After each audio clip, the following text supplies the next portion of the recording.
Good day and welcome back to Ginger's Place. Well, I'm making my grandmother Fran's macaroni and cheese.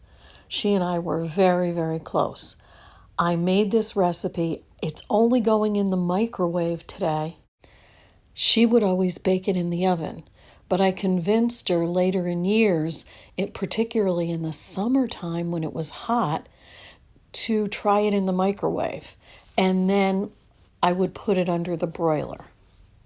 Now mine never comes out quite as good as hers, close, but not as good. I think it was the vessel she cooked it in. Unfortunately, that bowl broke several years ago, but I do have an oven-proof bowl that I bake this in. Make sure your vessel can go in the oven, in the microwave, and under the broiler, depending on what you choose to do. Today, this is the easy mac and cheese, and it's going in the microwave. So first I sprayed the bowl with a nonstick spray, then put half of the pasta in the bowl. And I use a pasta that has some nook and crannies that I know is going to take that cheese in as it melts. I use my grandmother's vintage cheese slicer to get the slices the exact thickness that she did. Very similar slicers are still available today. Now, because my grandmother's bowl didn't have as wide of a mouth, she was able to use a pound of pasta and only 8 ounces of a real good quality cheddar cheese. Mine takes a little bit more than that. Her bowl mouth was probably only 9 inches, a 9-inch circle, and mine is probably 12 and maybe even a little bit more than 12. So it takes me probably 10 to 12 ounces of good cheddar cheese to do my recipe. So now half of your pasta is in the bowl, and you want to layer the slices on top.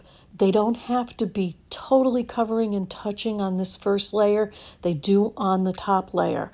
But you want enough cheese to have in the middle that's going to melt through the middle. And then I added some grated Romano cheese because I happen to like that. My grandmother didn't do that. Now, once I'm done layering the cheese in the middle, then I'll put the remaining pasta on the top, and I'll continue the process.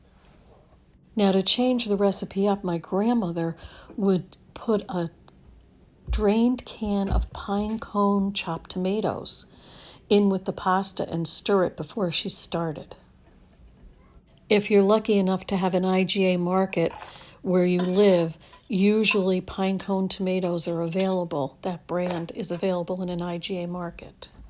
Now I put the remaining pasta on the top of the cheese, and now I'm going to repeat the process, but this time I'm going to be sure that each slice is touching, and so that the entire top is covered with cheese.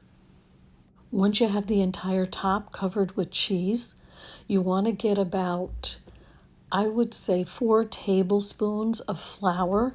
Put it in a container with a lid that you can shake, and I probably use about 3/4 to a cup of milk with the flour, and I shake that all together, and then I pour it over the whole top, and you want to go around in a circle and then get to the middle. You want that flour and milk to cover the entire dish, and that's going to thicken and turn this into a bechamel cheese sauce through that pasta.